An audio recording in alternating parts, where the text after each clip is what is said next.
Okay. Hi అండి. సింధూరం మొక్క చూసారు ఎప్పుడన్నా? అంటే దీని కాయల్ని కలర్స్ అవి తయారు చేయడానికి, అలాగే సింధూరం తయారు చేయడానికి వాడతారు అని విన్నాను. ఇగోండి ఇలా వస్తాయి కాయలు. దీని లోపల గింజలు ఇట్లా చేతితోటి నలిపితే కలర్ వస్తాయి అన్నమాట.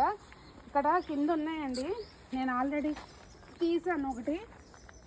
ఎండి కూడా ఉన్నాయి, అవి కూడా తీసుకుందాం, మీకు చూపిస్తాను. అసలు ఇదిగోండి దగ్గర చూడండి, ఇలా ఉంటాయి గింజలు.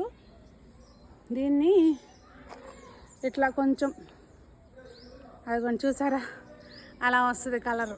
సింధూరం కాయలు అంటే ఇవి న్యాచురల్ కలర్స్ కింద వాడతారు అని విన్నాను నేను. దీని గురించి ఎక్కువ అయితే తెలియదండి, ఇప్పుడు గూగుల్ చేస్తాను.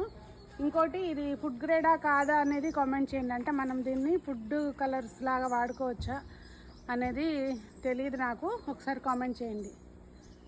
బాగుంది.